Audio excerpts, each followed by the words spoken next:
Good evening mga ka-Ronstar, at dahil nga mainit ang panahon ngayon kaya masarap mag-dinner outside, kaya naisipan natin kumain sa isang bagong bukas na food restaurant dito sa may General Trias, Cavite. At ito na nga napili kong puntahan ang Kenny Rogers. Ayan, bagong bukas lang po yan nitong September 2023 at alam kong masarap ang mga pagkain nila dito. Okay, kaya mga ka-Ronstar, samahan niyo ako na ma-experience ang mga pagkain nila dito kasama ang aking ka-food buddy. So matatagpuan lang naman ito dito along sa may Antero Soriano Highway, General Trias, Cavite. So kitang-kita nyo naman sa labas kung gaano kaganda at kabago ang Kenny Rogers Roasters.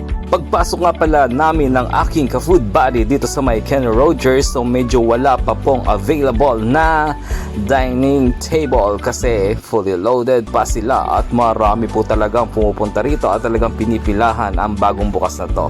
So nagkataon naman na yan. So after na mahabang pila na nag-wait, na solo naman natin ang pinaka-kanilang counter. Order nga pala tayo ng kanilang roasted chicken, ang kanilang OMG and fried chicken, ang kanilang iced tea na sugar free, at syempre hindi natin makalimutan ang kanilang mga side dishes.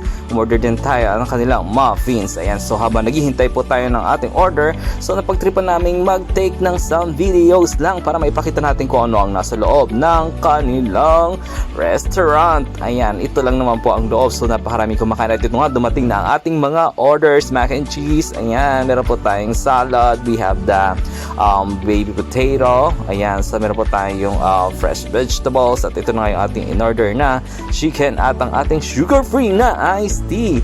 So ayan, simulan na natin kainin at tikman kung masarap nga ba talaga.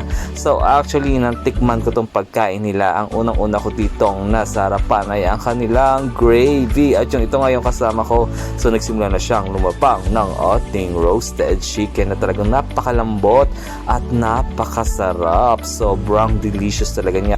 At lasang-lasa mo talaga, lalo-lalo na pag nasa bibig na natin. Ayan, at laging tandaan, basta masarap, ako yan. So try na natin itong bagong bukas na Kenny Rogers Roaster Restaurant dito lang naman sa mga General Trias, Cavite along Antero Soriano Highway. At dahil maraming natira, kaya ipina-take out na lang po namin yung pagkain, at ito nga, ubos natin ang ating mga in-order na chicken.